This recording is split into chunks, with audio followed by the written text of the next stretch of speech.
Ahí está. Estamos grabando ya la clase. Vamos a comenzar ya el día de hoy, como les anuncié la semana, con el estudio de la integral definida.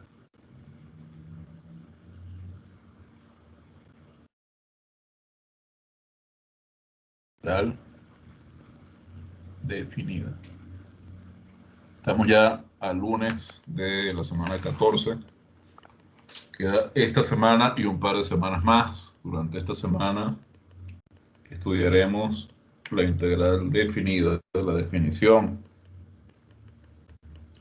Y la semana que viene veremos un método, bueno, veremos el teorema fundamental del cálculo que nos permite calcular integrales definidas sabiendo calcular integrales indefinidas, obteniendo la primitiva de una función. Entonces, esta semana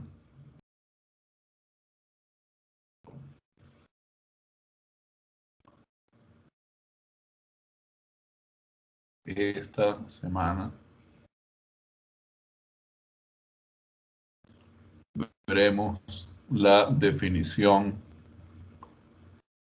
de la integral definida. Y la próxima veremos el teorema fundamental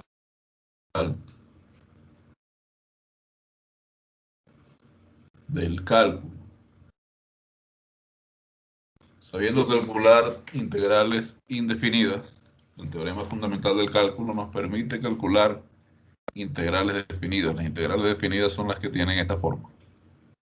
Tenemos un símbolo de integral, un integrando, y tenemos unos límites de integración A y B.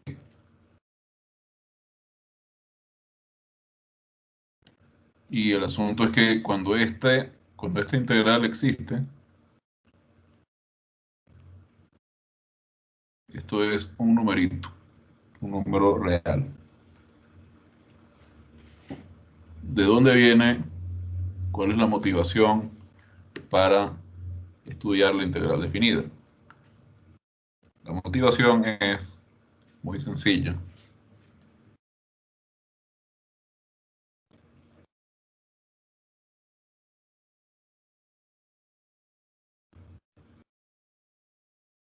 Viene del cálculo de áreas y de volúmenes.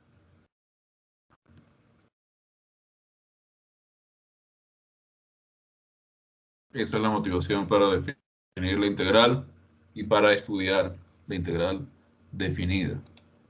Les voy a mostrar en GeoGebra algo que he preparado para ilustrar un poco estos conceptos. Bueno, ahí teníamos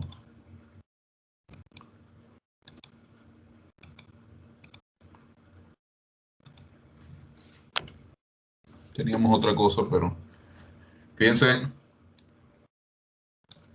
en una figura sencilla como un rectángulo.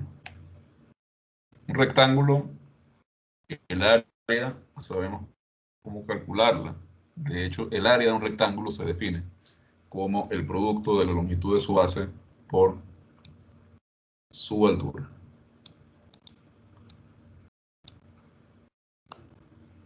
Simplemente una definición.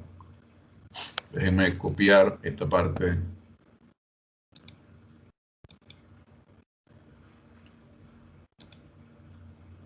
de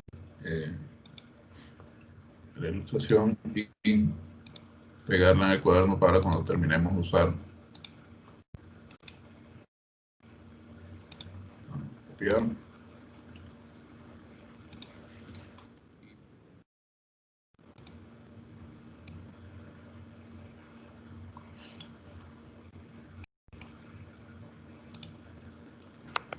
Otra figura que tiene un área muy sencilla de calcular es el triángulo. Miren acá. Dense cuenta que en este triángulo podemos trazar un segmento que une, si pueden ver ahí, el punto F con el punto H. A ver dónde estaba esto. Aquí. Un segmento, digamos, H. ¿Sí? Para acercar un poco más. Que une el vértice superior de ese triángulo que tenemos ahí. Fíjense, tenemos un triángulo entre los vértices E, F y G. Une el vértice F con un punto H en el segmento que une E y G, que sería la base del triángulo. Lamentablemente aquí en GeoGebra no sé muy bien con qué señalar, supongo con la flecha aquí, ¿no? Bueno, fíjense, no sé si se ve el cursor acá. Este segmento que une F con H es completamente ortogonal, perpendicular a la base del triángulo. Ven la base del triángulo, ven el triángulo, ven la ilustración de este triángulo, ¿no? Sí se ve.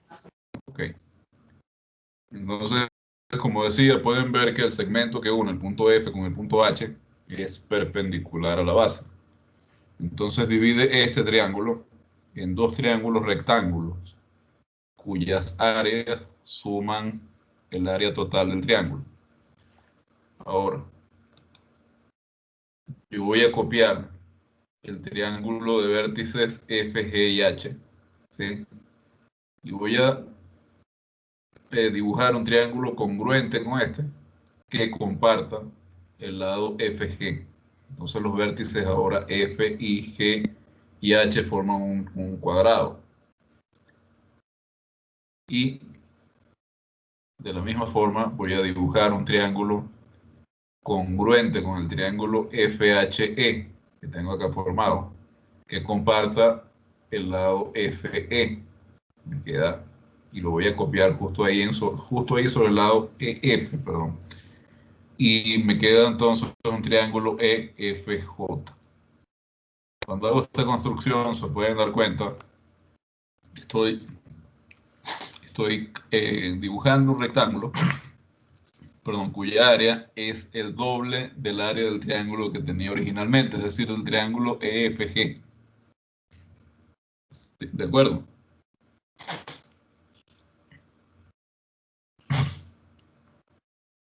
Eso quiere decir que yo puedo calcular el área del triángulo original simplemente calculando el área de este rectángulo que tengo ahí, del rectángulo E, G y J, y dividiéndola para 2.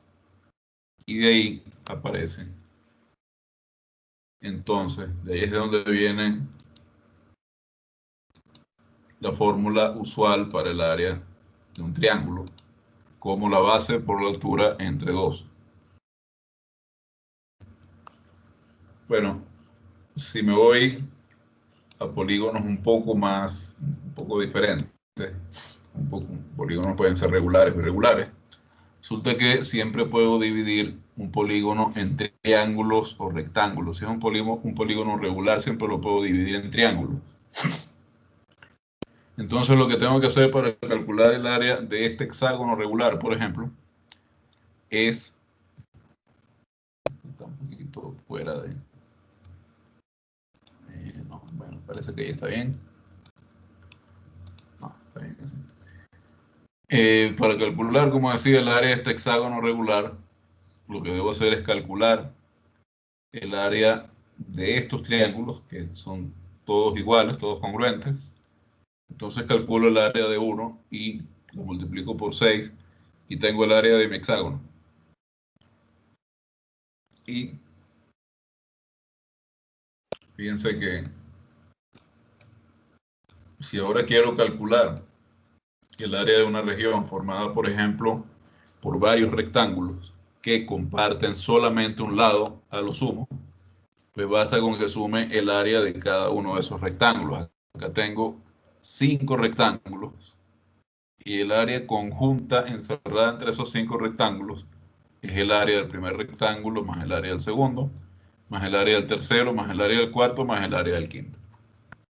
Eso es bastante claro, ¿no?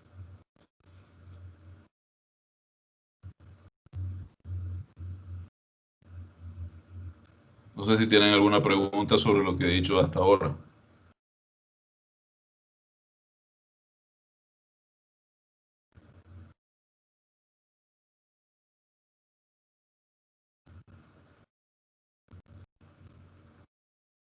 ¿No? Voy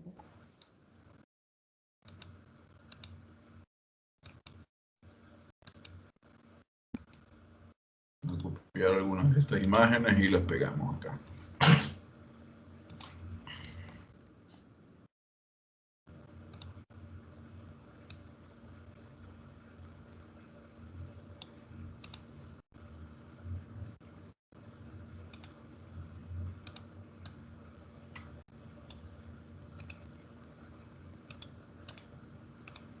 Bueno, este detalle de cómo calcular el área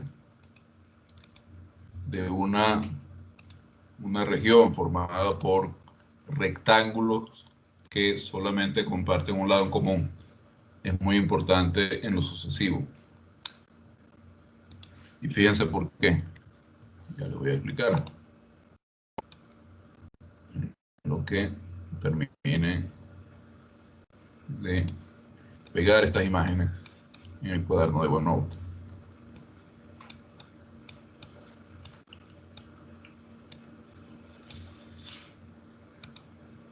Fíjense que lo que les he dicho hasta ahora es esencialmente que cualquier figura geométrica que tenga solo lados rectos tiene un área que se puede calcular conociendo cómo calcular el área de un rectángulo. O sea, el área de un rectángulo es realmente algo muy fundamental para nosotros. Observen ahora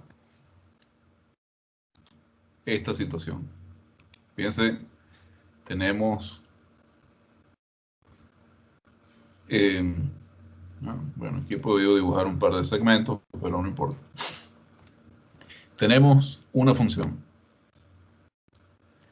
La gráfica de la función es una curva. Entonces, en realidad sabemos cómo calcular el área de una región que tenga lados rectos, segmentos de recta como lados. Acabamos de ver eso. Pero ahora surge la pregunta, ¿cómo calcular el área de una región que tenga lados que son curvos y que no sean, por ejemplo, un arco de circunferencia? Eso podría ser incluso relativamente sencillo, un poco trabajoso quizás, dependiendo, pero hay una fórmula para eso. Pero hasta ahora, digamos, ustedes no han visto por ningún lado, no conocen ninguna fórmula que nos diga cómo calcular el área, por ejemplo, bajo la gráfica de esa función, encerrada entre la gráfica de esa función, el eje X, y las rectas verticales, X igual a A y X igual a B. Esto debería ponerlo acá. X igual a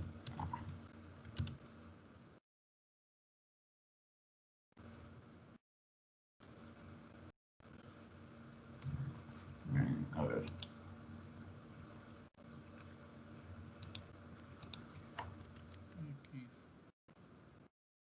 X menos 1. Este es 2, entonces. 1. X menor que 2. Entonces, lo que queremos es calcular el área en la franja azul, que está encerrada entre el eje X y esa curva que tenemos ahí. Entonces, un enfoque que es el que vamos a utilizar, consiste en aproximar esa área usando rectángulos. Fíjense en este caso. Estoy usando rectángulos a los que les sobresale un poco de área por encima del área que queremos calcular, un poco de área por encima de la región a la que queremos calcular. Es decir, si yo sumo el área de esos 4 rectángulos que tengo ahí, tengo una aproximación al área que quiero calcular, pero me sobra. Tengo una aproximación por encima. ¿De acuerdo? Si en vez de 4 rectángulos utilizo 8, tengo rectángulos más finos. A ver, por aquí hay un mensaje, pero...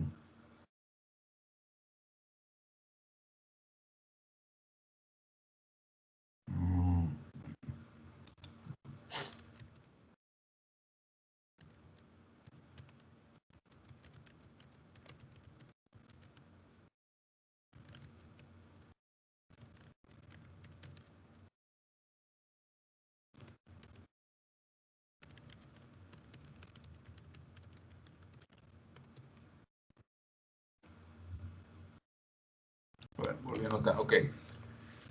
Si se fijan, si en vez de 4 rectángulos ahora tomo 8 rectángulos, la aproximación parece ser un poco mejor. Lo que sobra de cada rectángulo parece ser un poco menos que lo que sobraba cuando tenía 4 rectángulos solamente. Entonces, si sumo el área de estos 8 rectángulos que tengo ahí, tengo una aproximación al área que quiero calcular, pero sigue siendo esta aproximación mayor que el área que quiero obtener. Sin embargo, puedo ir aumentando el número de rectángulos y eso me va a ir dando aproximaciones cada vez mejores a la área de la región que quiero obtener. Fíjense, si ahora tengo 27 rectángulos, pues pareciera que lo que sobra de cada rectángulo realmente es muy poco y entonces la aproximación que obtengo es bastante buena. Si sigo aumentando el número de rectángulos, en este caso tengo 61 rectángulos, pues pareciera que cada vez mi aproximación es mejor, es más precisa. Si tengo 81 rectángulos, pueden ver lo que sobra de cada rectángulo por encima de la recta, no parece ser mucho. Y si veo el gráfico así un poco desde lejos, pues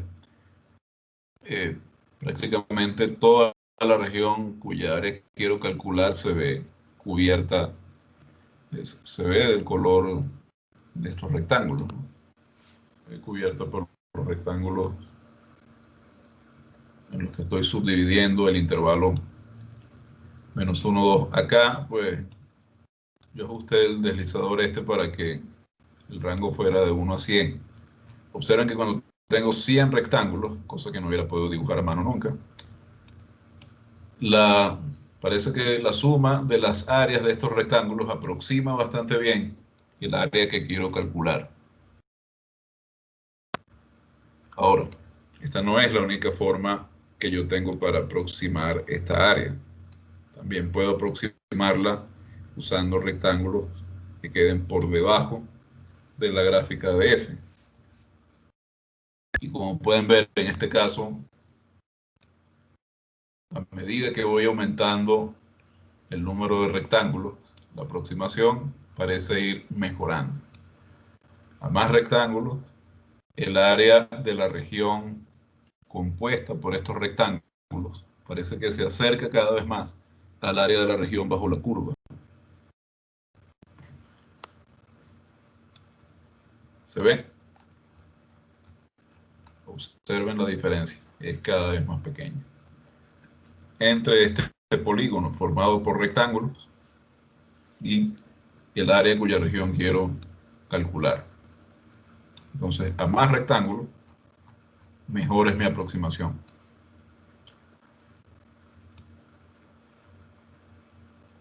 a menos rectángulos, pues la aproximación no es tan buena. Y la ventaja que tiene aproximar, aquí tengo rectángulos que no están completamente por debajo ni completamente por encima de la gráfica de la función. Tienen parte por debajo y parte por encima. Pero igual, mientras más rectángulos tomo, mejor es la aproximación que puedo obtener sumando las áreas de estos rectángulos al área bajo la gráfica de f. ¿Cuál es la ventaja de aproximar el área de una región con bordes curvos usando la suma del área de muchos rectángulos? Que uno sabe calcular el área de un rectángulo y uno sabe calcular, vamos a fijar esto por acá, así digamos, y uno sabe calcular la suma de esas áreas. Nuestra aproximación sería la suma de áreas de rectángulo. A ver.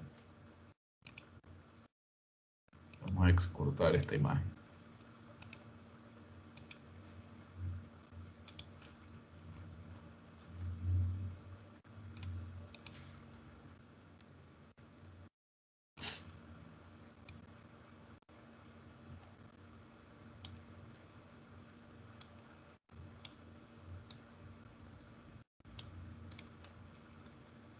Y vamos a volver a compartir el blog de OneNote.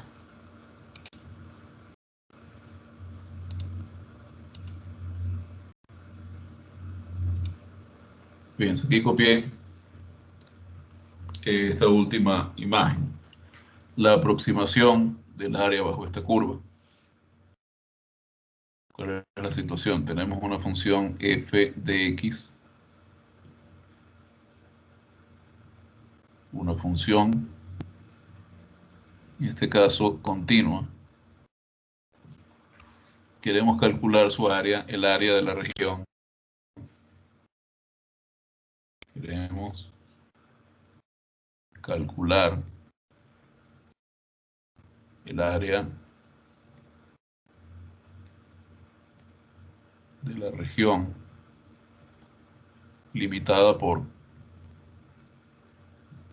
o acotada por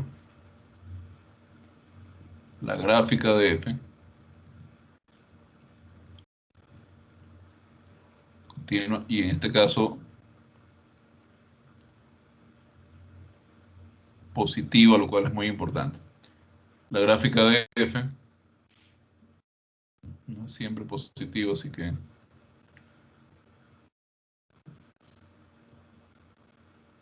positiva en el intervalo cerrado a b. Entonces queremos calcular el área de la región limitada, como decía, por la gráfica de f, el eje x y las rectas verticales x igual a y x igual b. Fíjense cuál es la estrategia para hacer esto. Subdividimos el intervalo AB en una cantidad n de subintervalos.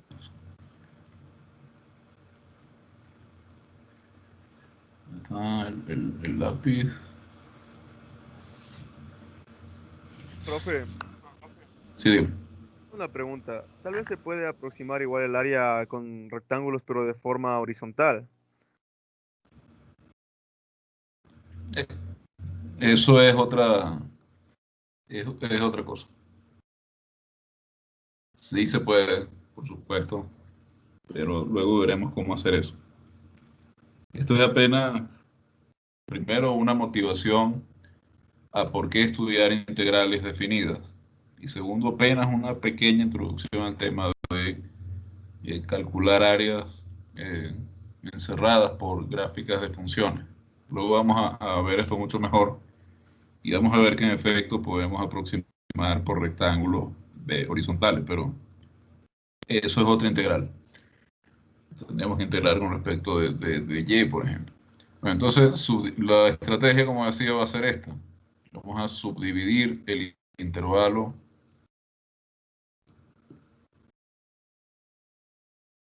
AB en n subintervalos de esta forma. Subintervalos a sub i menos 1. Vamos a llamar esto x sub i menos 1.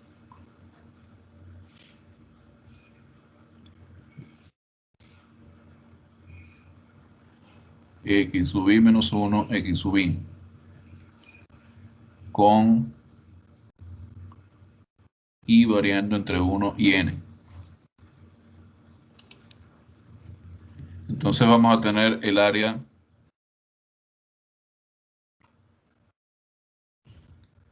del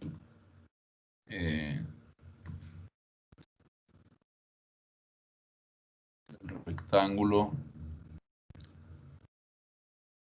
RI, que es la base de ese rectángulo. La base de ese rectángulo es el segmento, el subintervalo xi menos 1 xi. Entonces la longitud de ese intervalo es x sub i menos x sub i menos 1, como pueden observar acá. Digamos, acá tengo x sub i menos 1. Aquí tengo x sub i.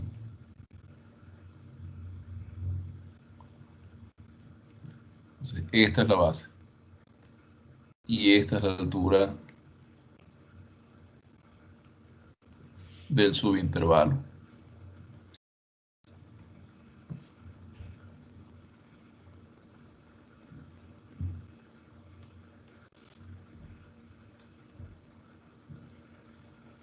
Así que su área es esa base por esa altura. Y noten que la altura es la función f evaluada en un punto c sub i perteneciente al intervalo.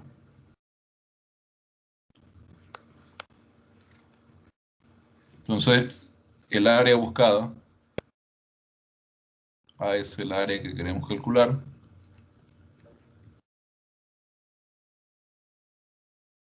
Es el área a calcular. Podemos ver que es aproximadamente, no es igual, pero se puede aproximar con la suma del área del rectángulo R1 más el área del rectángulo R2 y así hasta el área del rectángulo Rn. Mientras más grande n,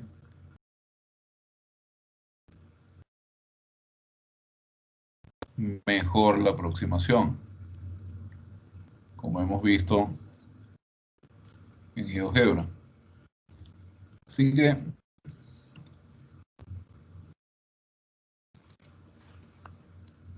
una de las herramientas que debemos usar para hacer este tipo de cuentas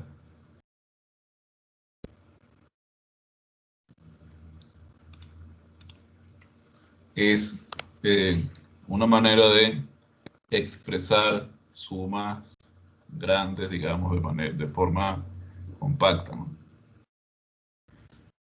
Entonces, por eso, fíjense, el norte, lo que queremos hacer es este tipo de aproximaciones de áreas. Pero debemos ir adquiriendo las herramientas para ello. Entonces, la primera que vamos a ver, porque que son tantas, son un par de cosas. Pero la primera cosa que vamos a ver son los sumatorios, o sea, la notación sigma.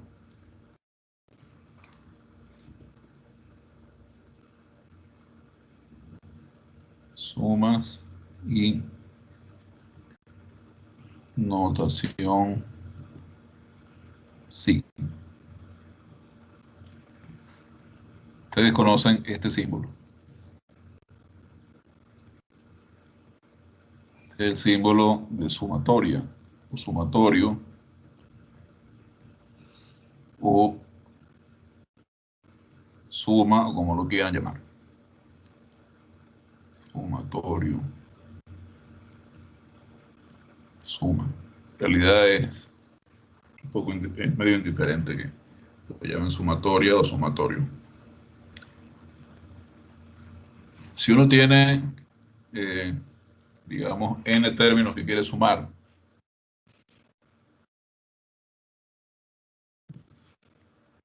tiene, digamos, A1, A2, hasta AN, números reales. Entonces,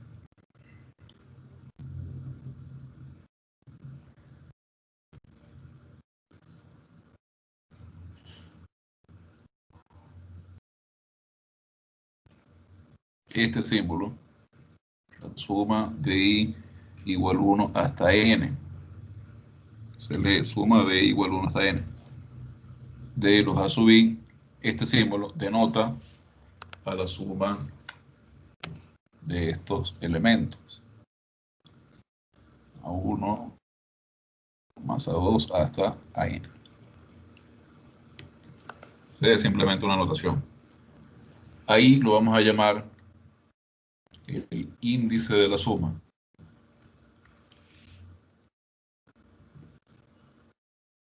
El índice de la suma.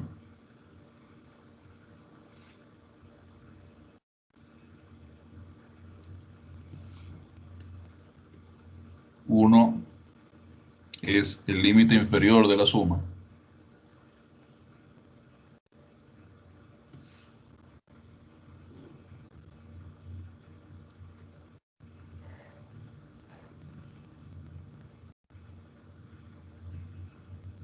Y n es el límite superior de la suma.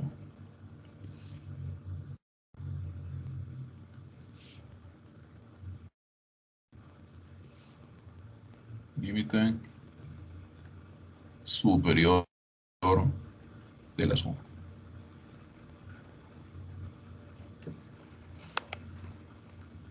Uno puede generalizar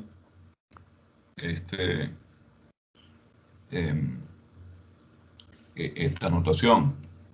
Por ejemplo, uno no tiene por qué sumar siempre con el índice variando entre 1 y n. Si hay dos enteros m y n, tal que m es menor o igual que n, pues también se puede emplear el símbolo de suma en este caso. Si m y n son dos números enteros, ni siquiera tienen que ser positivos. Con m menor o igual que n,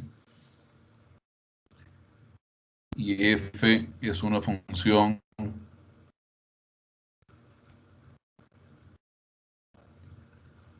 definida para todo i en z,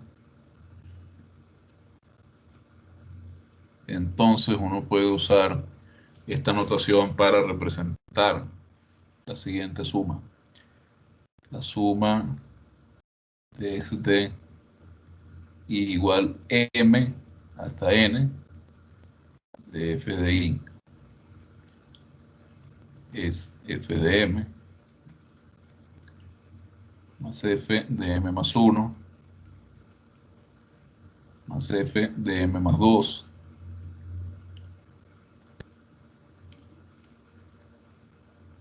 hasta f de m más n menos m, que es simplemente f de n.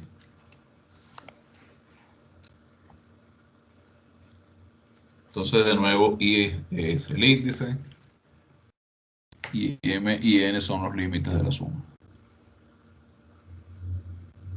I es el índice, m y n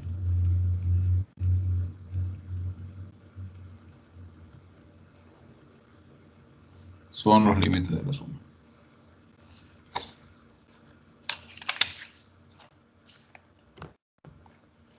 Hay varias cosas que debemos observar acerca de esta notación. A ver, hasta ahora todo se entiende claro, ¿no? Recuerden que no deben dejar de preguntar si necesitan preguntar.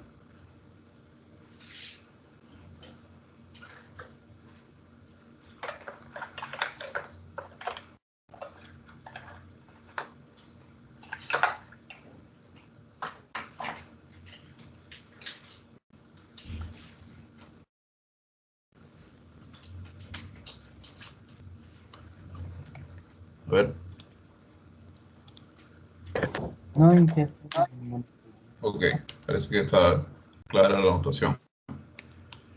Bien, como decía, hay varias cosas que decir sobre esta notación. La primera es que no hay nada especial, digamos, con el índice I. El índice en realidad es mudo. ¿Qué quiere decir esto? Esto quiere decir que el índice no influye en el resultado de la suma.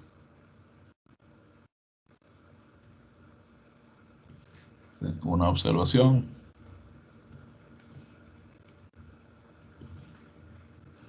El índice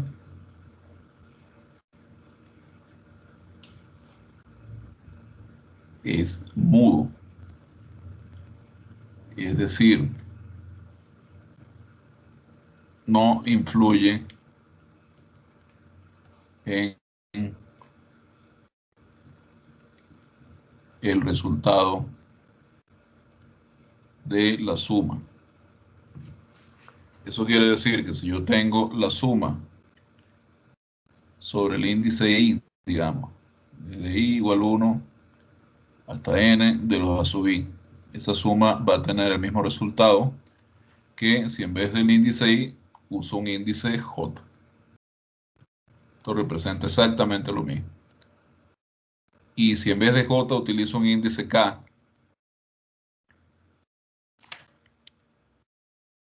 el resultado también es exactamente el mismo.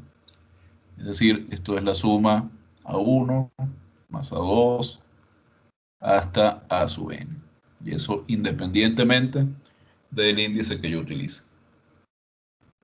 Entonces, algunos ejemplos de sumas expresadas mediante la notación de sumatoria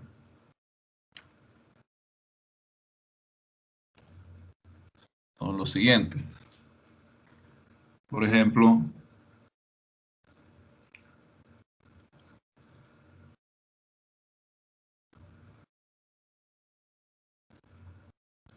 la suma desde I igual 1 hasta 4 de los términos I es 1.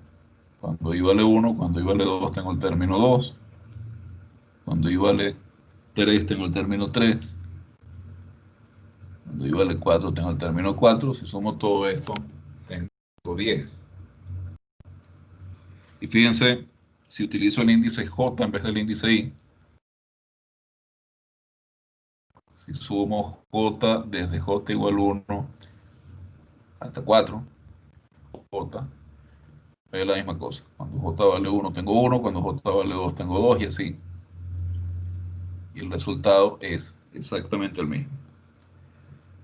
Otros símbolos, otras sumas que uno abrevia, ejemplos de sumas que uno puede mostrar abreviadas usando este símbolo, es la suma desde 1 hasta n. Realmente no voy a poner 1 acá, ni voy a poner n acá. Voy a poner de 7 a 10. Digamos, de I igual 1, 7. Hasta 10 de I cuadrado. Pues esto sería cuando I vale 7, tenemos 7 cuadrado. Cuando I vale 8, tenemos 8 al cuadrado. Cuando I vale 9, tenemos 9 al cuadrado. Y cuando I vale 10, tenemos 10 al cuadrado.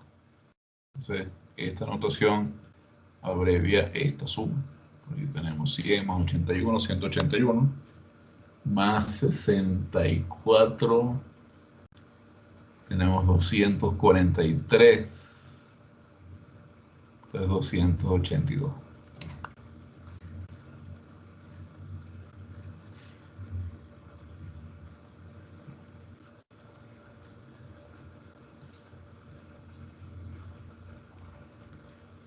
Por ejemplo, la suma de e a la menos k, con k desde 1 hasta 5, sería e a la menos 1, cuando k vale menos 1, más e a la menos 2,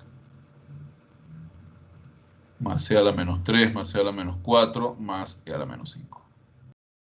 Y así sucesivamente. Creo que ya se hacen una idea de cómo utilizar este símbolo.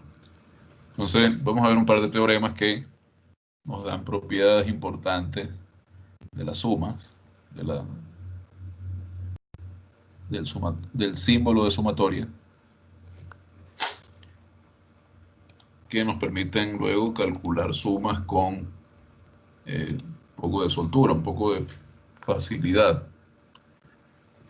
Primero,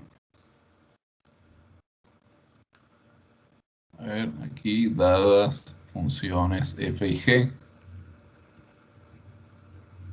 funciones reales, pero que están definidas sobre todo z, definidas en todo el conjunto de los números enteros, y una constante c perteneciente a R.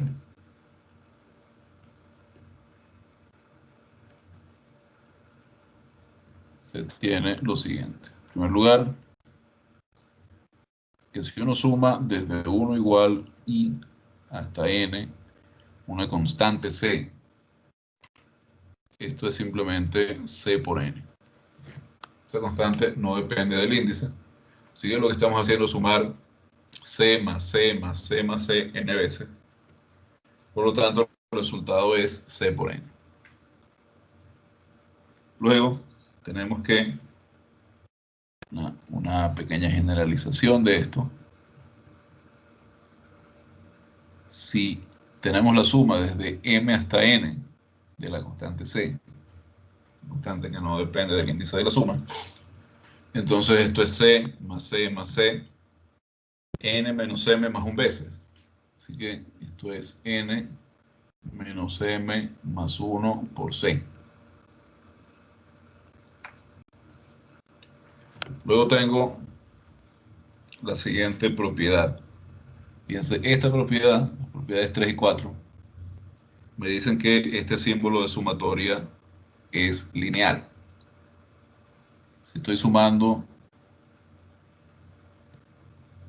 desde i igual 1 hasta n, c por f de i.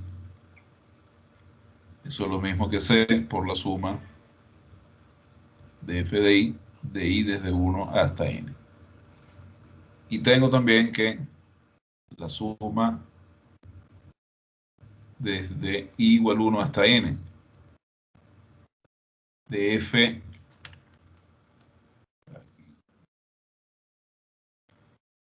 g de i. Yo tengo una suma de términos que son sumas de dos funciones desde i igual 1 hasta n. Entonces esta suma la puedo separar en dos sumas. La suma sobre la suma de las imágenes de f y la suma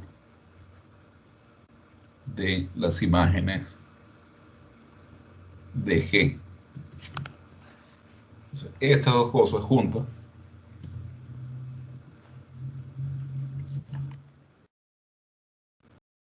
tres y 4 juntas me dicen que este símbolo es lineal. La linealidad es una condición importante, una propiedad importante de la sumatoria. Luego tengo unas propiedades de desplazamiento.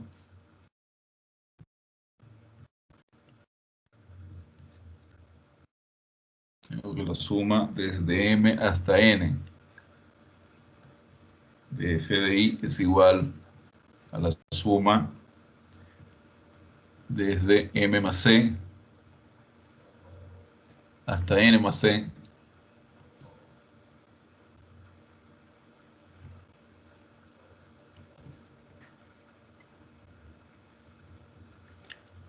de f de i menos c, y tengo que la suma desde i igual m hasta n de f de i es igual a la suma desde m menos c hasta n menos c, sumando sobre la misma cantidad de elementos. Lo que hago es desplazar el argumento, f de i más c.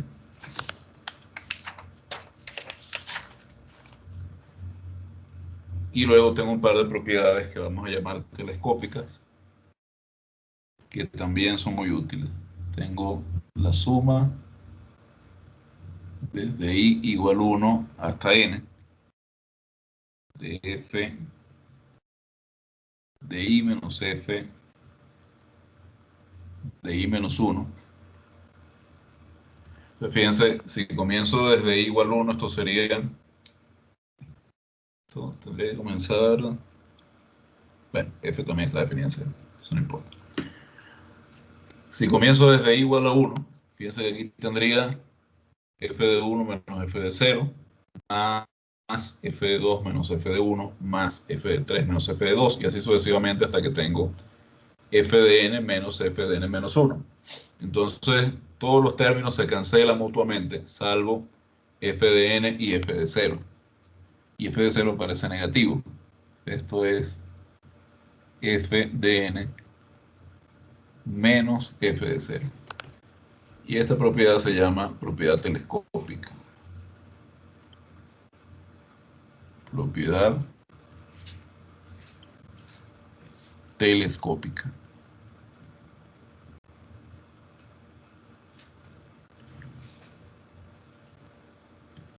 Porque es como esos telescopios, lo que pasa con esta suma es lo que pasa lo que pasa con esos telescopios que se reducen mucho de tamaño, se colapsan.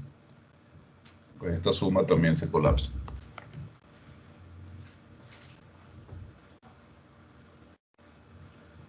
Y tengo también la propiedad telescópica generalizada, que es cuando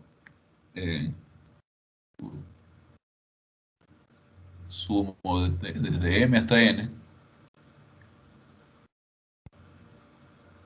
términos del mismo tipo, es decir, f de i menos f de i menos 1. Acá pasa lo mismo, que se van a cancelar todos los términos que no son f de n ni f de m menos 1. O sea, el resultado acá va a ser f de n menos f de m menos 1. Y esto se llama propiedad telescópica generalizada.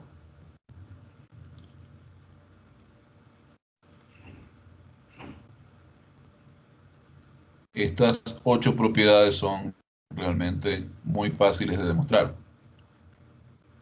Muy fáciles. Yo les recomendaría como ejercicio incluso demostrarlas todas. Realmente es muy sencillo. Como ejercicio, ojo, para familiarizarse con la notación de sumatoria. No es algo que yo les vaya a evaluar, pero ese ejercicio que les estoy diciendo que hagan, sino que se los estoy diciendo para que ustedes vayan desarrollando familiaridad, si es que no la tienen, con esta notación. Es muy importante que la tengan. Estas 8 propiedades permiten calcular sumas como decía, con relativa facilidad, y más todavía si las combinamos con este otro teorema, que nos da algunas sumas comunes o frecuentes.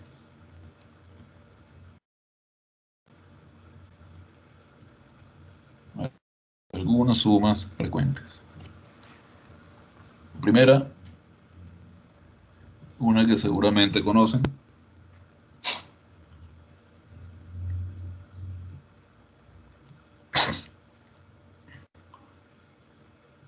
la suma de los n primeros enteros positivos, es decir, la suma de los enteros desde 1 hasta n, da como resultado n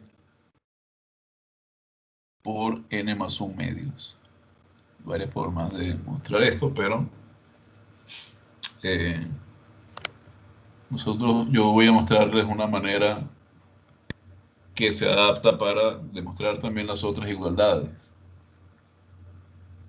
Yo tengo la suma desde 1 hasta n de i cuadrado, es decir, la suma de los n primeros cuadrados, 1, 4, 9, 25, etc.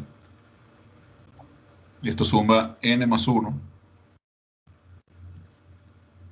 por 2n más 1 dividido para 6.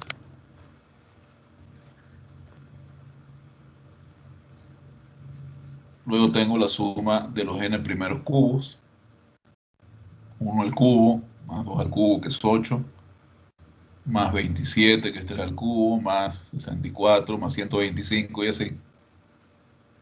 Si uno suma los n primeros cubos, tiene como resultado n cuadrado por n más 1 cuadrado dividido para 4. Es decir, es el cuadrado de la suma de los n primeros números reales, de los n primeros números, perdón, enteros positivos.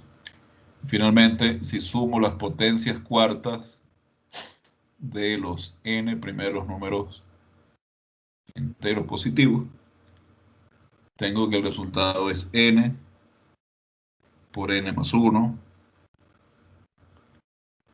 por 2n más 1 por 3n cuadrado más 3n menos 1,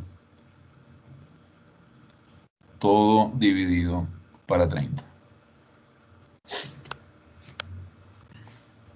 ¿De dónde sale esto? Esto sale de lo siguiente. Sale de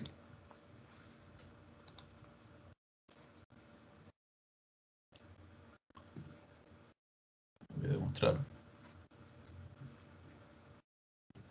la parte A para que vean cómo calcula uno esta suma.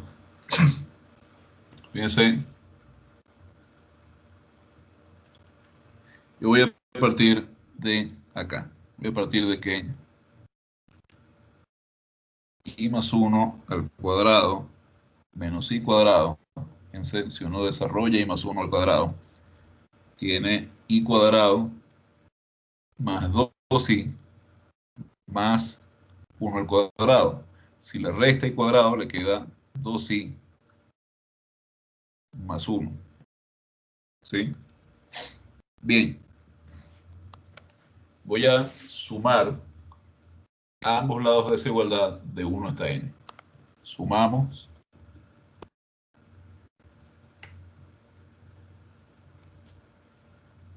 En ambos lados.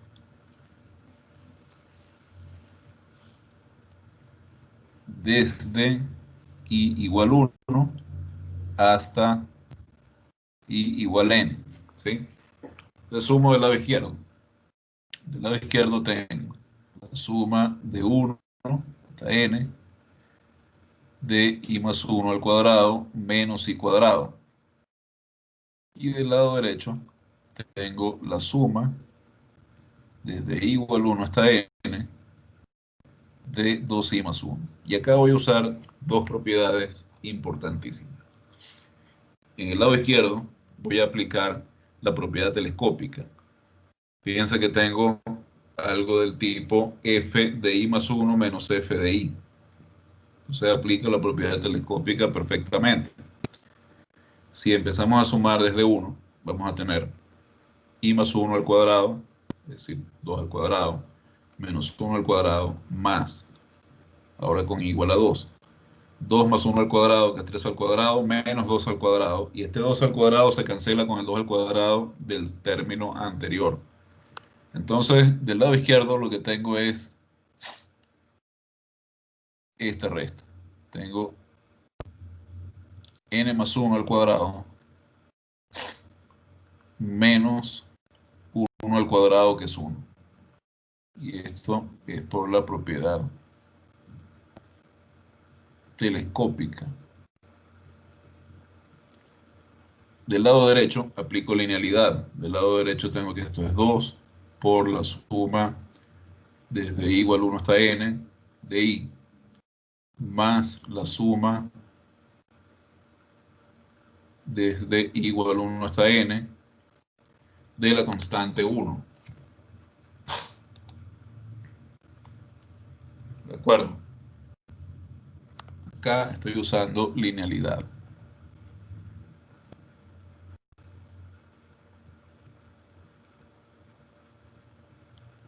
Y entonces ahora lo que tengo que hacer es despejar la suma cuyo valor quiero hallar. Ahora, despejar la suma cuyo valor se quiere hallar.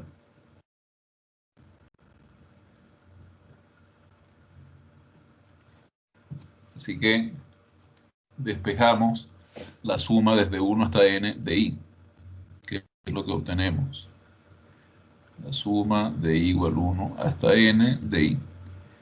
Tenemos que eso es n cuadrado más, perdón, n, sí, este cuadrado no aquí, es n más 1 al cuadrado, disculpa. Que eso es n más 1 al cuadrado menos 1, lo que teníamos al lado izquierdo, menos la suma desde 1 hasta n de 1. Eso da n por 1, eso es n. Entonces tengo que restarle a esto n, y todo esto está dividido por un medio. Tengo un medio por todo esto.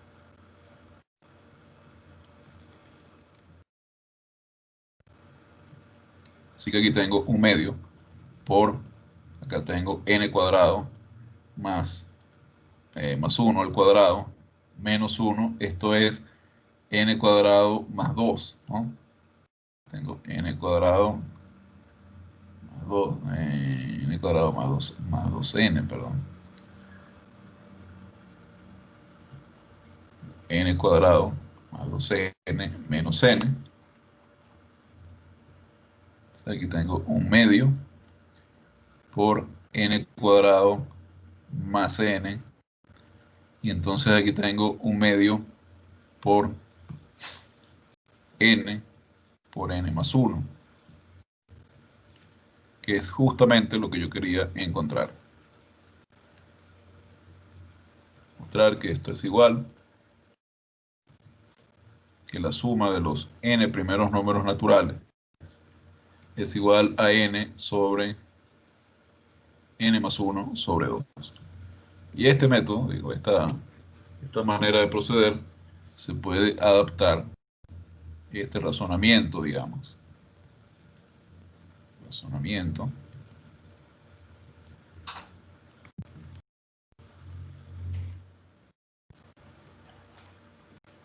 Se puede adaptar para demostrar las otras igualdades. Es decir, para demostrar, había llamado A, B, C y D. B, C y D, pero lo más importante es que se puede adaptar para calcular cuánto valen esas sumas.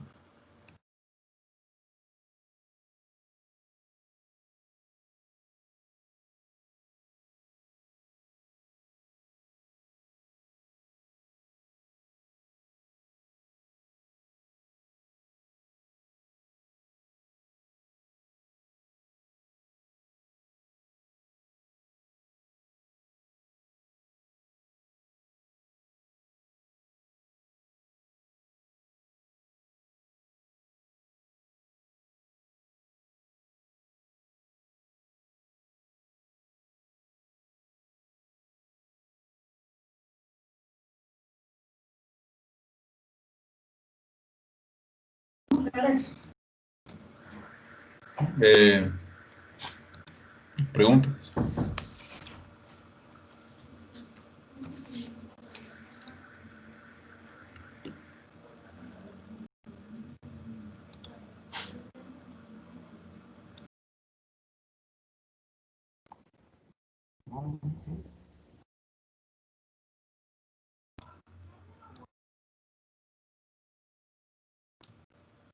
Bueno, no se escuchó.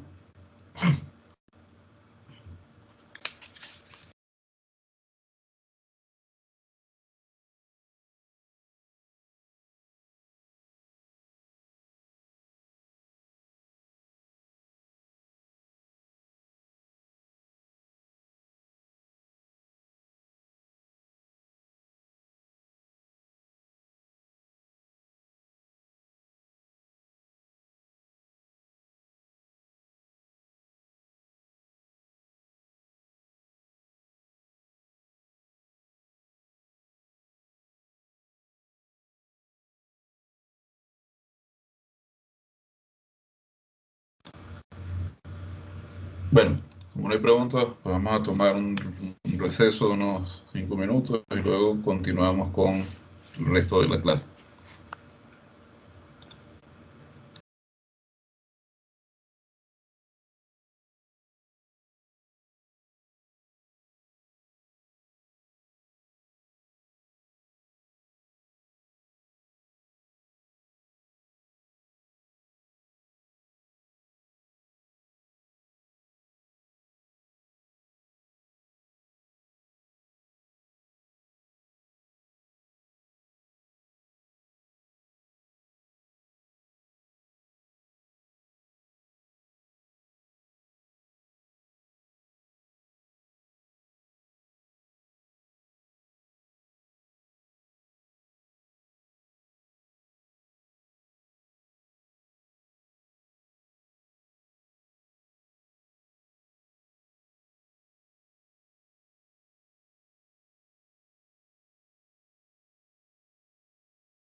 Ok, vamos a continuar.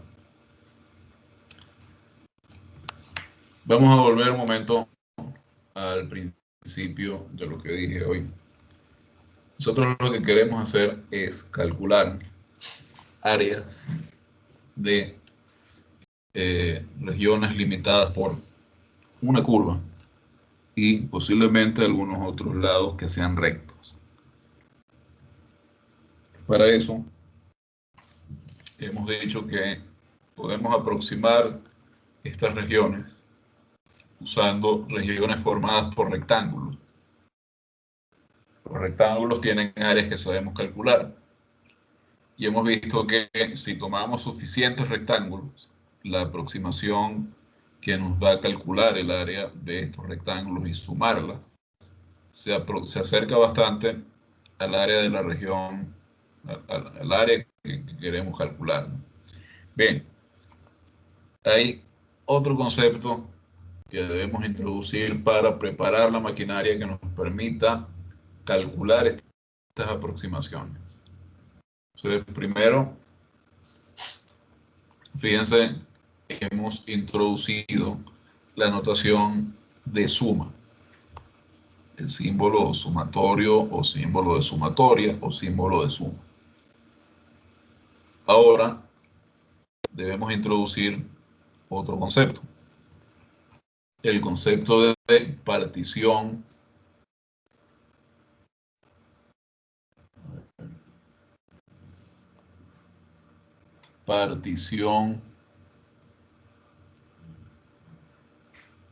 de un intervalo cerrado.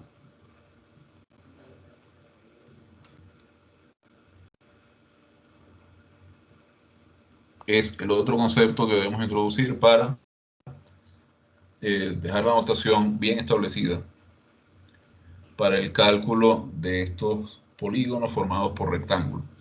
Vamos a volver un momento a GeoGebra.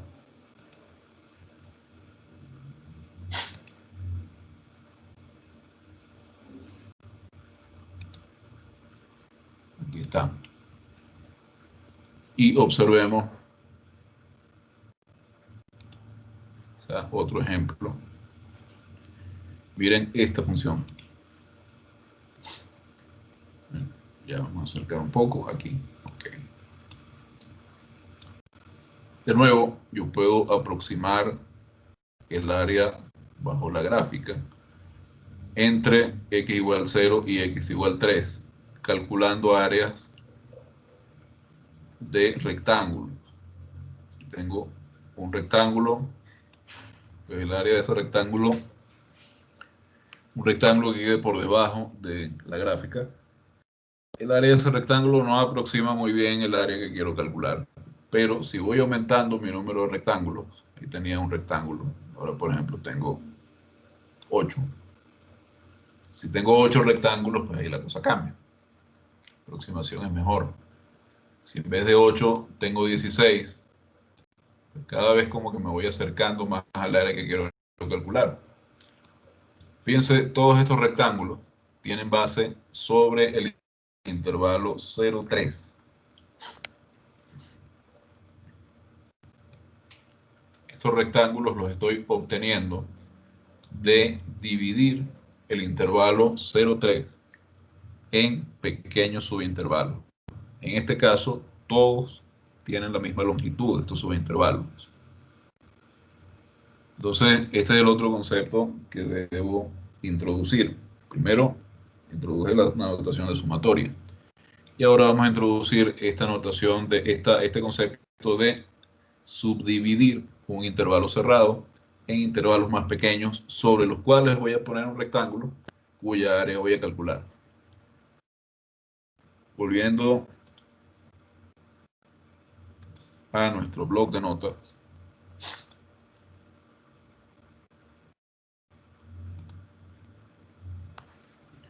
Diremos que si AB es un intervalo cerrado,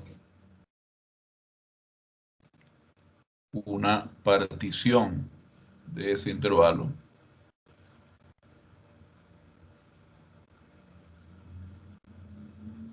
una partición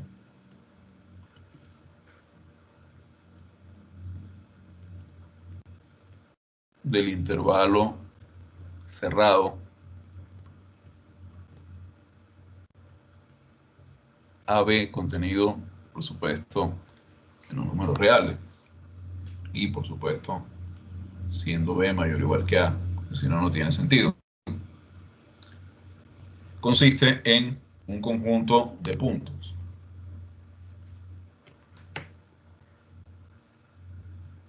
Es un conjunto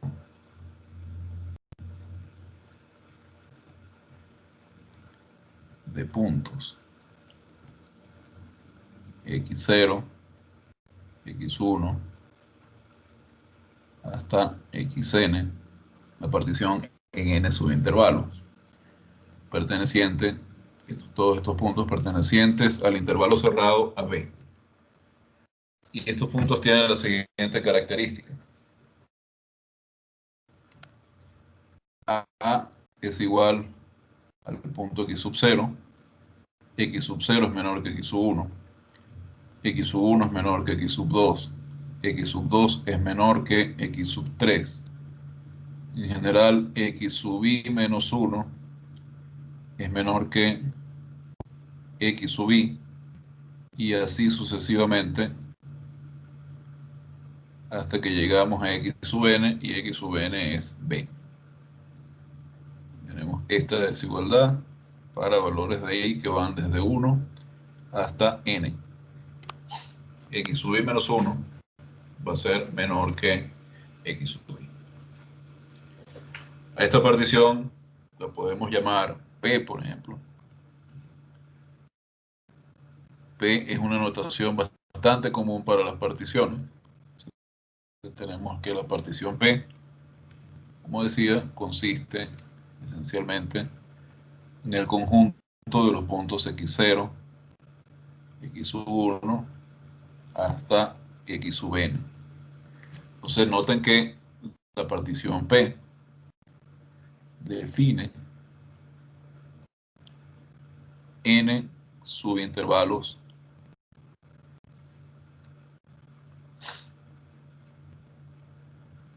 del intervalo AB, que son los subintervalos 0, 1, perdón, X0, X1, 0, 1, no sé, esto es A, X0, X1, X1, X2,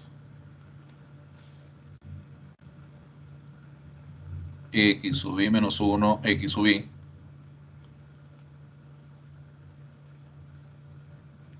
es el iésimo subintervalo, hasta Xn menos 1, Xn. Este lo podemos llamar iésimo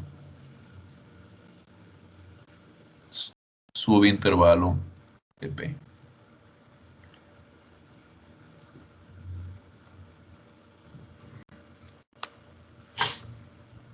Estos subintervalos, por lo general, generalmente, en el caso general, tienen longitudes diferentes. Estos subintervalos, en general, como decía, tienen longitudes diferentes.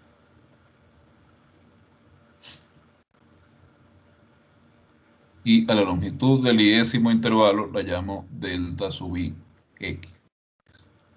Delta sub I x es x1 menos x sub I menos 1. Es la longitud del iésimo intervalo.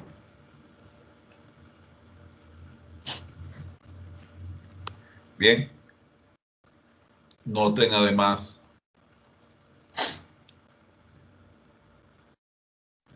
que si usted suma la longitud de todos esos subintervalos, obtiene la longitud del intervalo AB. Si sumo desde 1, desde el intervalo 1 hasta el intervalo n, estas longitudes Y eso da como resultado AB menos A, que es la longitud de AB, desde el 10º subintervalo. ¿De acuerdo?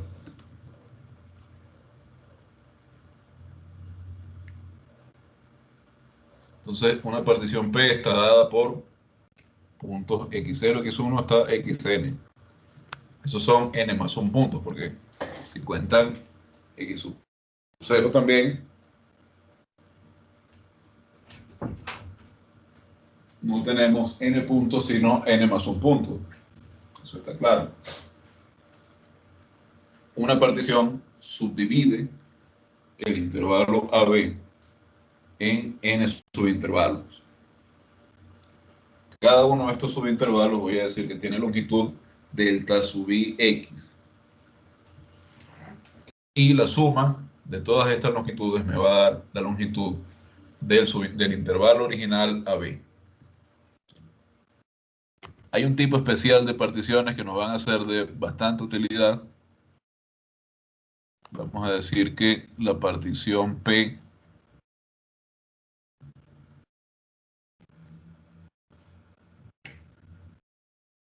dada por puntos X0, X1 hasta Xn es regular. Se dice que es regular. Este es un nombre que se le da. Regular. Si todos sus puntos están igualmente espaciados. Es regular si X sub i menos X sub i menos 1 es igual a B menos A dividido para N para todo I. Este X sub i menos X sub i menos 1 es lo que llamé delta sub i de X.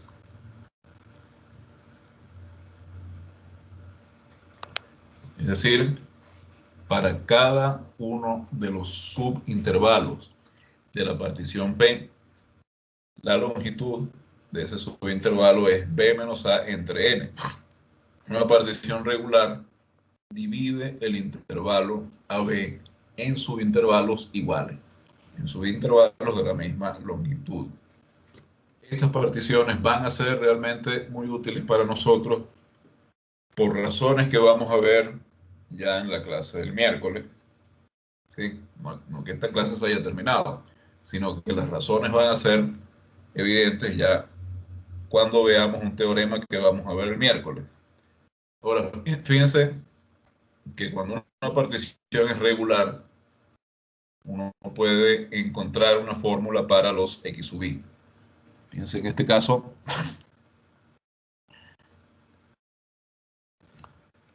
vamos a anotar acá, si P es regular, y bueno, en este caso llamamos a este delta sub i como delta X, porque ya no tiene sentido distinguir para cada I entre 1 y N. Entonces, si P es regular, fíjense, A sub 0, A es igual a X sub 0, pero luego X sub 1 es, a ver, la distancia entre, es A más la distancia entre X sub 1 y X sub 0. Entonces tengo que X sub 1 es A más delta X. Pero luego X sub 2 es X sub 1 más la distancia entre X sub 1 y X sub 2. Y X sub 1 acabamos de ver es A más delta X. Entonces esto es A más 2 delta X. Y X sub 3 es X sub 2 más la distancia de X sub 2, X sub 3, que es delta X, Y hemos visto que x sub 2 es a más 2 delta x. Entonces x sub 3 es a más 3 delta x. Y así podemos ver que en general x sub i va a ser a más i por delta x para cualquier valor de i entre 1 y n. En general, bueno, ya sabemos que x sub n va a ser igual a b. Entonces, esta es una ventaja que tenemos, que tenemos para las particiones regulares. Otro concepto asociado a una partición P es el de su norma. Tenemos que la norma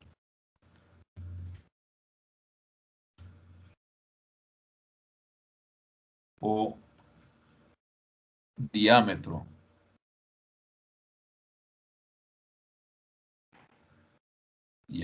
el término diámetro acá es poco usado, de la partición P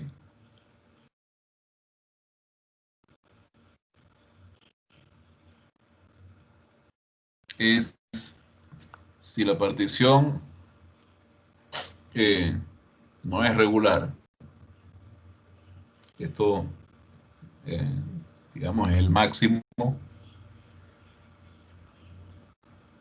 sobre todos los i de el valor delta y x, es decir, el máximo de este conjunto. X sub i menos x sub i menos 1, siendo i un número entre 1 y n. Y se denota con una letra P mayúscula entre dos barras. Obviamente, si P es regular, su norma es delta X.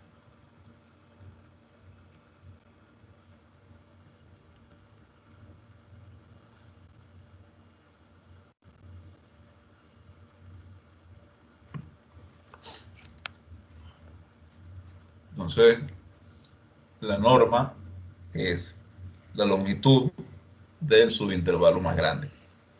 Cuando P es regular, todos los subintervalos miden lo mismo. Así que en ese caso particular, la norma es simplemente la longitud de los subintervalos. Todo esto son simplemente definiciones de carácter, digamos, técnico, si se quiere, para poder referirnos a lo que realmente queremos hacer. Lo que queremos hacer hoy, nuestro objetivo para hoy, es cómo aproximar, lo hemos venido diciendo desde el principio, cómo aproximar el área de la región encerrada por la gráfica de una función, dos segmentos verticales y el eje X. ¿Qué es lo que queremos hacer?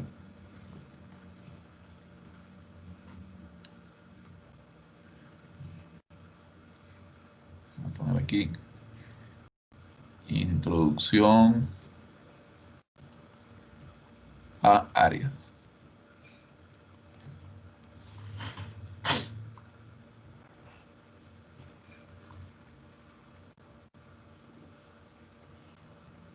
Queremos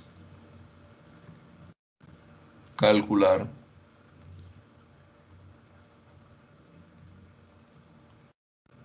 el área de una región R en el plano.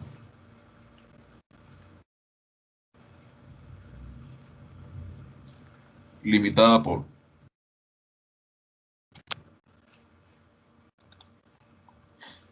uno.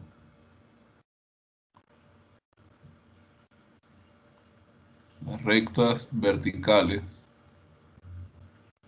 x igual a x igual b. Estamos suponiendo que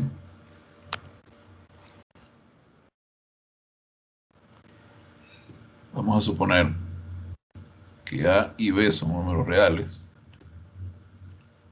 A es menor que b y f de x es positivo, pues no negativa al menos, para X perteneciente al intervalo cerrado AB. Si queremos calcular el área de una región R en el plano, limitada por las rectas X igual A y X igual B, la gráfica de F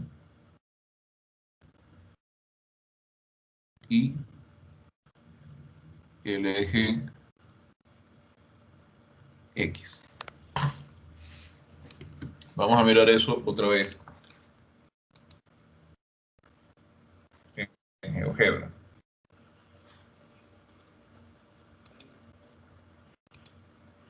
A ver.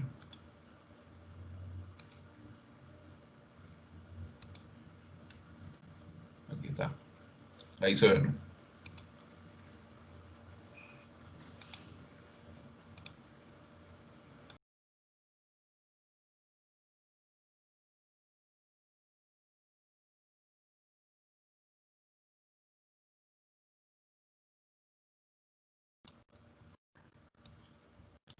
Vamos a ver este ejemplo. Este ejemplo concreto.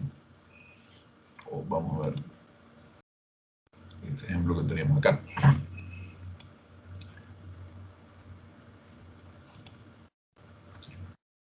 Fíjense, tenemos una función f que es positiva en el intervalo menos 1, 2. Y queremos calcular el área de la región bajo esa sobre el intervalo menos 1, 2. Es decir, el área de la región limitada por el eje X, la recta vertical X igual a menos 1, la recta vertical X igual a 2 y el arco de la gráfica de F entre menos 1 y 2. ¿Qué es lo que vamos a hacer? Vamos a aproximar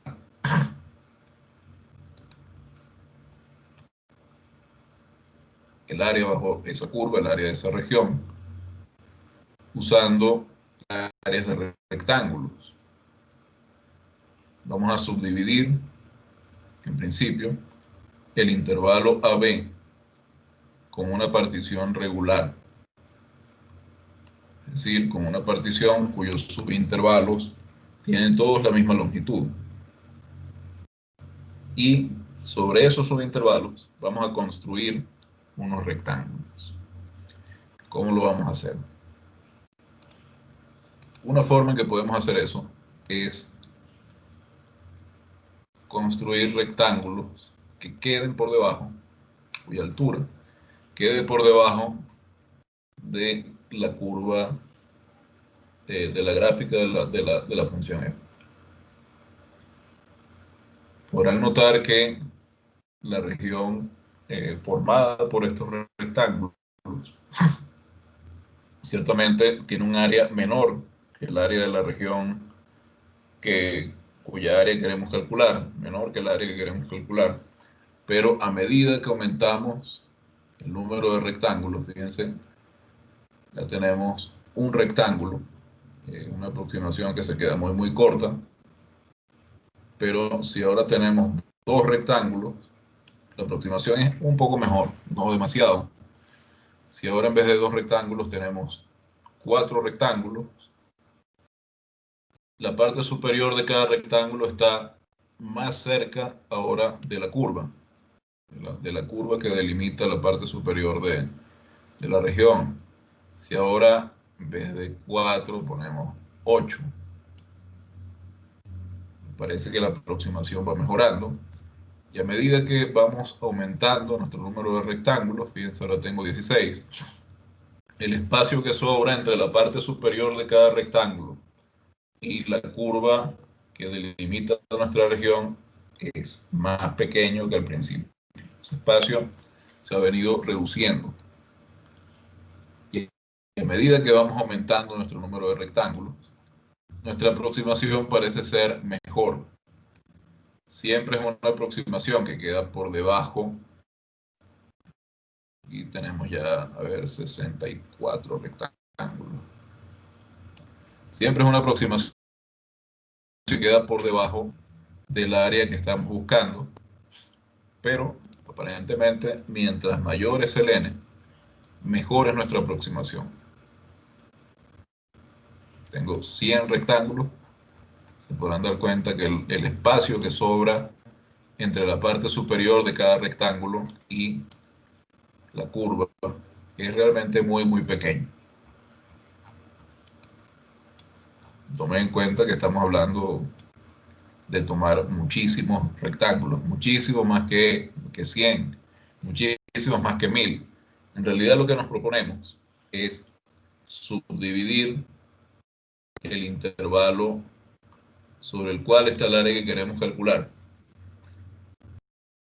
en n subrectángulos arbitrarios, todos de longitud b menos a sobre n. Y lo que queremos hacer luego es hacer tender este n a infinito. En principio, eso debería darnos el área que estamos buscando. Pero fíjense en otro enfoque. En lugar de tomar rectángulos que queden por debajo de la gráfica, tomo rectángulos que queden por encima. Cuando tomo rectángulos que quedan por debajo, digo que estoy tomando rectángulos inscritos. Cuando tomo rectángulos que quedan por encima, digo que estoy tomando rectángulos circunscritos. Entonces, aquí pues pasa lo mismo. Tomo rectángulos que están un poco por encima. A ver, estos son... No. Estos son los circunscritos. Los otros son rectángulos que no son ni inscritos ni circunscritos. Observen acá. Tomo rectángulos que quedan por encima de la curva de la gráfica de f. Si sumo las áreas de estos rectángulos, tengo una aproximación al área que quiero calcular. Y es una aproximación que queda por encima del área que necesito calcular. Pero tengo 8 rectángulos. Si tomo cada vez más rectángulos, por ejemplo, 32, observen que lo que queda por encima de la curva en cada rectángulo va disminuyendo. Mi aproximación, a medida que voy tomando más y más rectángulos, se va acercando más y más al área bajo la curva. Entonces tengo dos maneras de aproximar esa área: por rectángulos inscritos y por rectángulos circunscritos. Una me da una aproximación por arriba, otra me da una aproximación por debajo. Y esas aproximaciones deberían tender a lo mismo cuando hago tender n infinito. Si logro eso, entonces esa va a ser el área que quiero calcular. Así que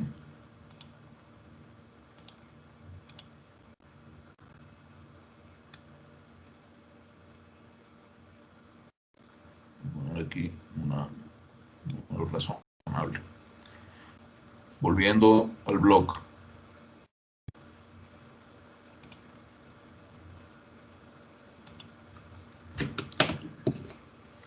Esta área la podemos aproximar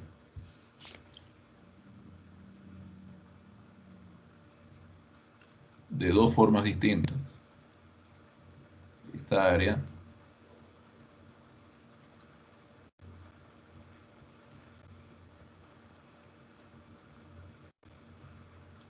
la podemos aproximar. Uno, habíamos dicho, por rectángulos inscritos.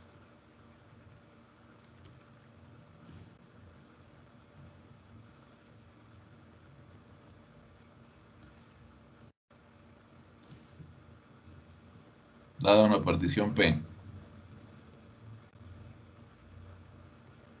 regular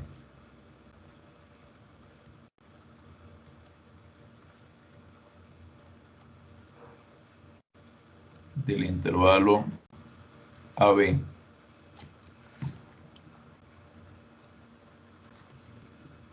el rectángulo R sub I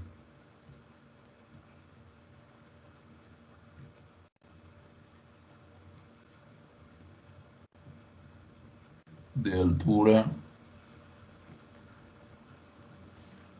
Fíjense, acá, antes de decir cuál es la altura, yo tengo una función f, si supongo que es continua, sobre cada uno de estos subintervalos. Ahí alcanza en cada subintervalo un mínimo y un máximo. Entonces, voy a tomar el intervalo R sub I de altura.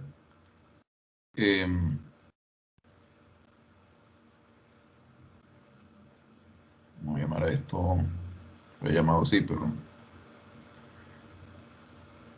F de MI,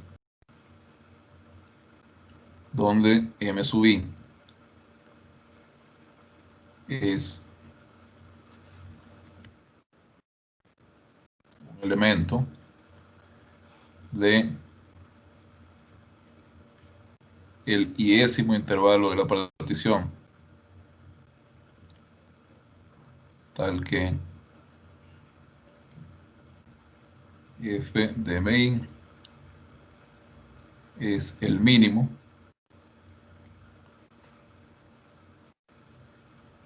para f de x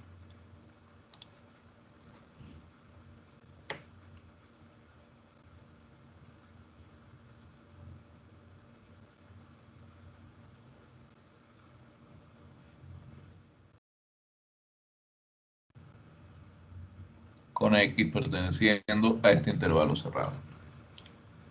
¿Sí? Esto lo puedo encontrar muy fácilmente si f es continua o al menos continua a trozos. Bueno, vamos a suponer que f es continua.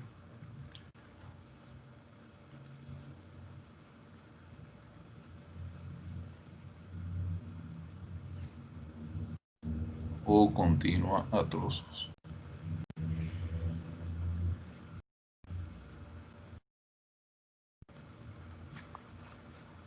Entonces, el rectángulo RI de altura F de MI y base delta X es un rectángulo inscrito.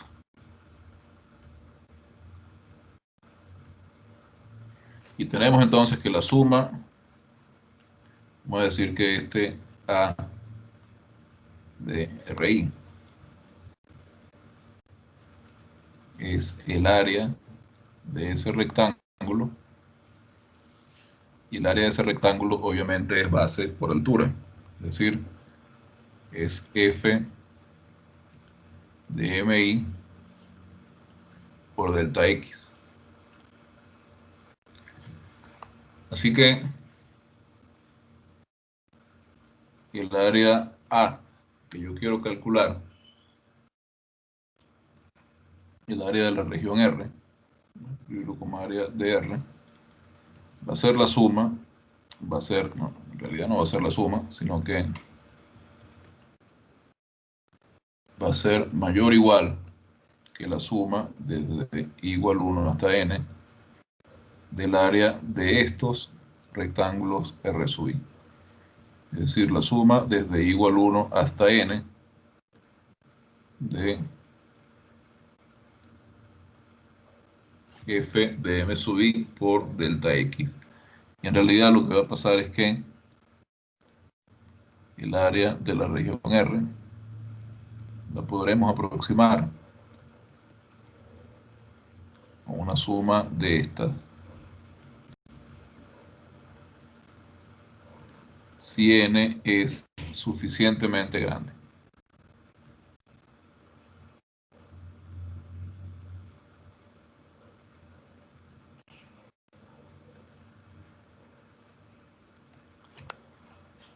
A esta suma yo lo voy a llamar la suma inferior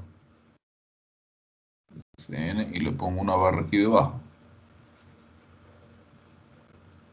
1 hasta n de f de m sub i delta x. Esta es la suma inferior de f sobre la partición P.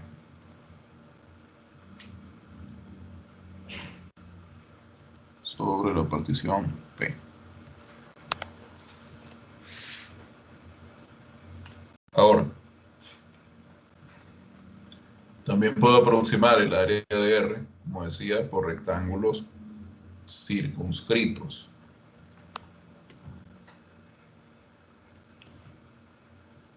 Bien. Por rectángulos circunscritos.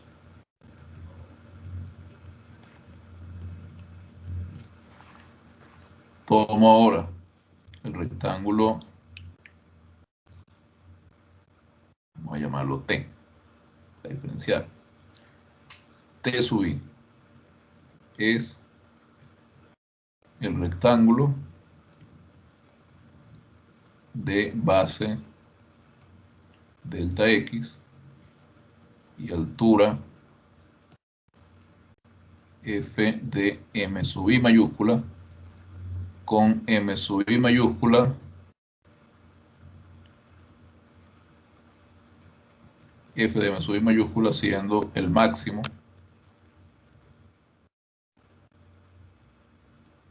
de f en el intervalo iésimo de la partición. Entonces voy a llamar Sn con una barra aquí arriba a la suma de las áreas de todos estos rectángulos T sub i. Vamos a escribirlo de una vez como f de m sub i por delta x de igual 1 hasta n.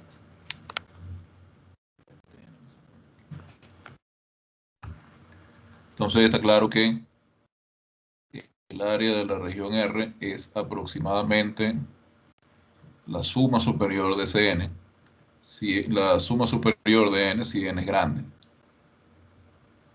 Esto lo llamo suma superior de f sobre la partición P. Suma superior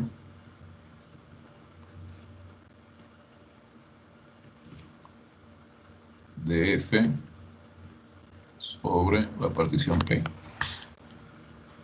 Entonces, el área de R es aproximable por una suma superior si n es suficientemente grande, pero además debemos tomar en cuenta que el área de R siempre va a ser menor o igual que cualquier suma superior.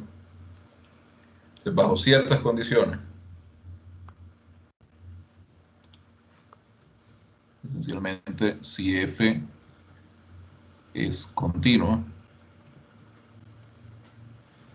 vamos a tener que si n es grande, las sumas superior e inferior están cerca. ¿Qué significa esto? Esto significa que para todo epsilon mayor que 0 existe un n mayor que 0, tal que si n minúscula es mayor que n mayúscula, entonces esta diferencia es menor que epsilon. Y esto nos permite definir el área de la región R en términos de estas sumas. El área de R es igual al límite cuando n tiende a infinito de la suma Entonces, por definición, de I igual 1 hasta N de F de C sub I por delta X, siendo delta X B menos A sobre N, por supuesto. Y C sub I, un elemento, en realidad cualquier elemento, del subintervalo iésimo de la partición. ¿Por qué? Porque si n es muy delta x es muy pequeño, la distancia entre x sub i menos 1 y x sub i es muy pequeña, y C sub i está muy cerca de m sub i minúscula o m sub i mayúscula. Entonces lo que vamos a hacer es calcular, ejemplo, si no da tiempo y si no lo terminamos la próxima clase, calcular el área limitada, de la región limitada,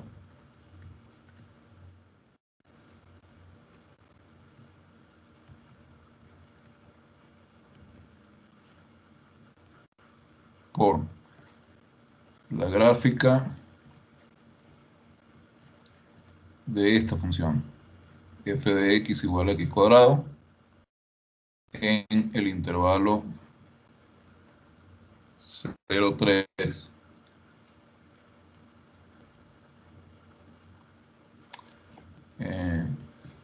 por la forma que escribí esto no está bien fraseado porque debo decir que es esta gráfica, las rectas x igual 0, x igual 3 y el eje x. Entonces, observemos en primer lugar, aquí voy a tener que copiar la gráfica y pegarla.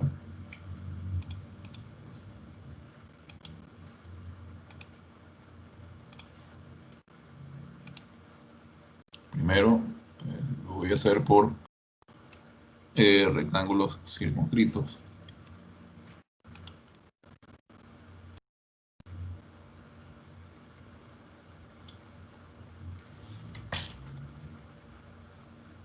Primero, por rectángulos circunscritos. Esta función en el intervalo que estamos mirando es creciente. Eso quiere decir que si en el intervalo x sub i yo tomo como punto para evaluar la función en el intervalo iésimo, el intervalo que va de x sub i menos 1 hasta x sub i, tomo el punto, el extremo izquierdo para evaluar la función ahí, voy a tener rectángulos circunscritos a la región cuya área quiero calcular.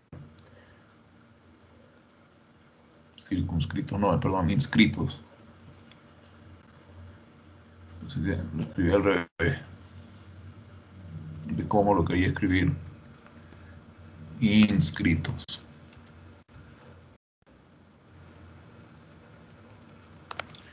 Entonces, como decía, por ser f creciente,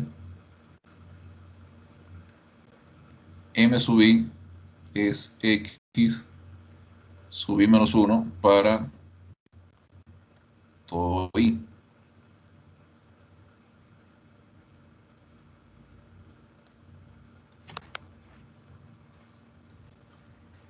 Así que vamos a decir que P es una partición regular. Primero, partición regular.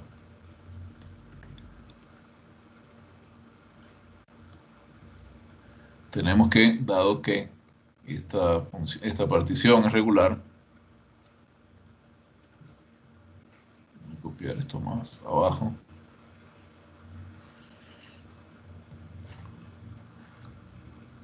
A moverlo.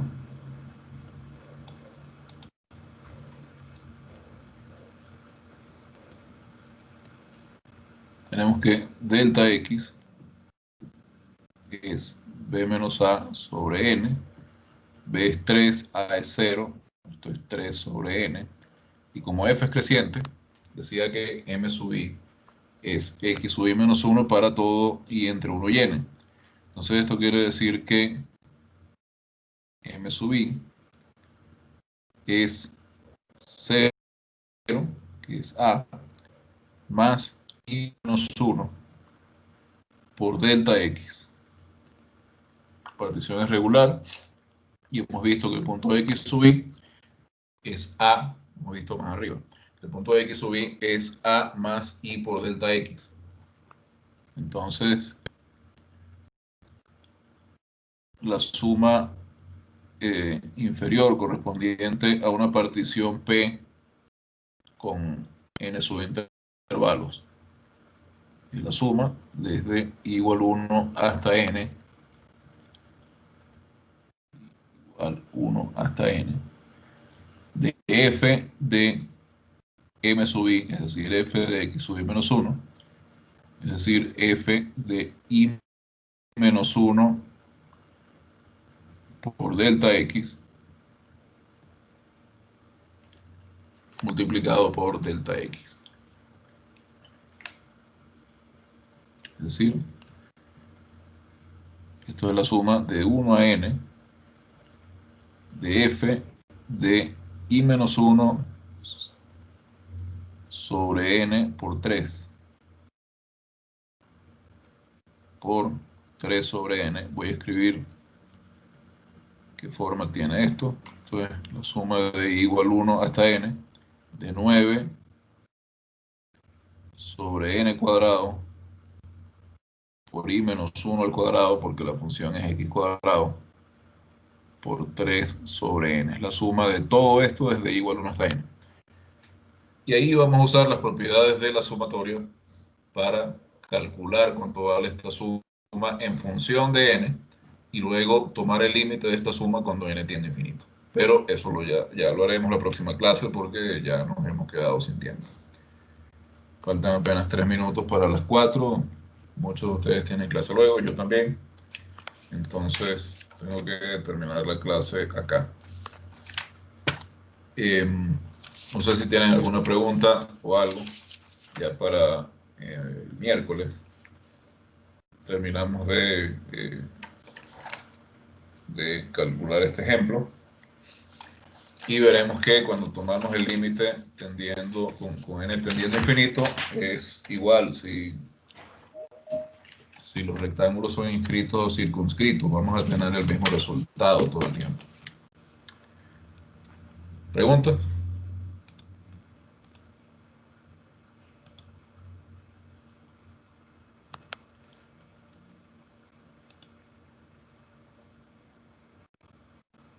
Bueno, entonces continuamos el próximo miércoles a las 2 de la tarde. Hace tiempo que no leo preguntas de ustedes en el foro. A veces hay preguntas que se me quedan sin contestar las veo, digo, bueno, las contesto luego. Y se me pasa, en esos casos, por favor, insistan. Pero en algunas otras les he pedido que sean un poco más específicos a la hora de consultar. Y a veces no repiten la pregunta de una forma más específica para que sea más eficiente el uso del tiempo y también, digamos, porque es necesario, yo necesito saber exactamente cuál es la duda que tienen o el problema que tienen, pues siempre es bueno que sean un poco específicos y no que simplemente digan, no sé cómo resolver este ejercicio. Bueno, ¿qué es exactamente lo que no sabe? Si no me dice exactamente cuál es su dificultad, pues no lo puedo ayudar. Entonces, si tienen alguna duda, por favor, pregunten. Pregunten, bien sea acá, bien sea en el foro de tutoría. Pregunten todo lo que haga falta. Bien, entonces será hasta luego. Yo me tengo que retirar porque tengo que ir a la otra clase. Que tengan una feliz tarde.